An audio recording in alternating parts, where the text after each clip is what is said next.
Hi, I'm Jordan Kohlberg, and I am going to be going over my reflection for media communications. Starting off with my experience at Full Sail University, it has been quite interesting. I come from a traditional university. I went and got a Bachelor's of Science and Master's of Science at Westchester University for nutrition. During that was also an accelerated program where I also completed an internship within the 3 years of getting all three of those items done. It was very difficult. I also was commuting. I also had a full time job. The commute was about 2 hours. It was very difficult. Relating that to Full Sail University, this is a very difficult school.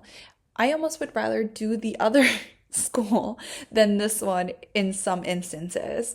The deadlines for Full Sail University can be very difficult to meet. So it's very interesting watching myself struggle when I've been through such a difficult experience before.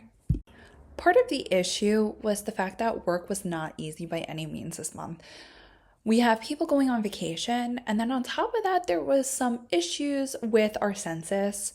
We went from having 160 patients when I first started working there, all the way up to 250 now. So we have been pushed to our limits. I have never had more than 5 patients, and I have been scheduled with 6 patients multiple times this month. I've also picked up extra shifts to help with covering our census. It has been very difficult. On top of that, I experience stress triggered migraines, which you can imagine how stressed I am entering this whole new world of media communications, having all of these patients. And then on top of that, my mother ended up in the hospital this month. So it's been great. This leads me to the struggles I faced within class. Class was very difficult for me because I front load my work. Traditionally, I work Mondays and Wednesdays. The days that I would also pick up were Tuesdays. And so working Monday, Tuesday, Wednesday, very difficult. I also have every other Friday. So I would ultimately front load my actual work and then backload my coursework where I had extra time.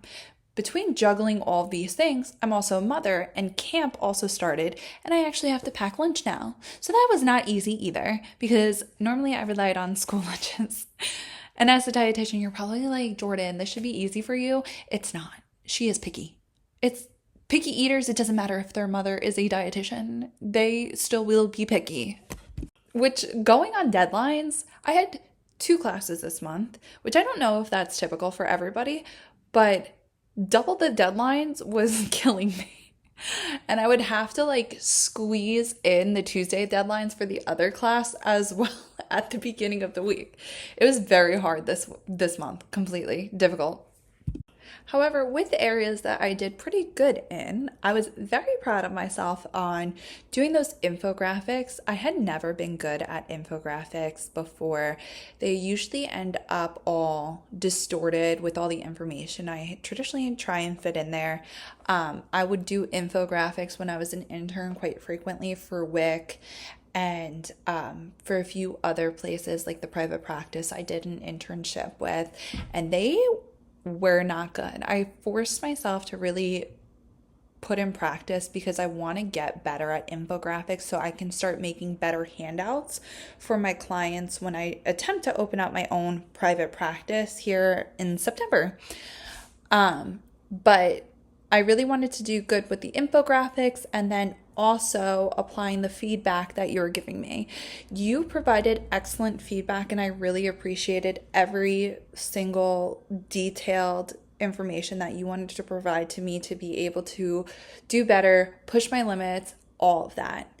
Even the last one with the slides, my last project with the slides, I hate being on camera. Like this is a lot for me. I don't like looking at myself, hearing myself play back, and this is really pushing my limits right now because I like get secondhand embarrassment having to put it all together. It's so much easier to do the infographic than it was to do the slides. But again, I wanted to step out of that comfort zone, really push my boundaries, do something different for you and that class, and to see how I could go with doing better with pushing myself.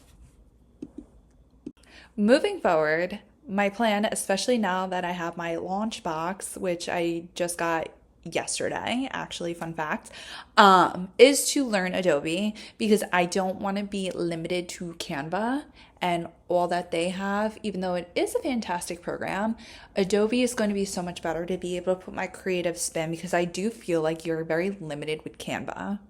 And then figuring out how to push myself within Adobe. And I'm really excited for this next class because it's step-by-step breakdown on Adobe. Well, thank you so much again. I really appreciate all of your helpful tips, advice, the details that you provided for each one of my projects, and I hope to have you in any of my future classes. Thank you.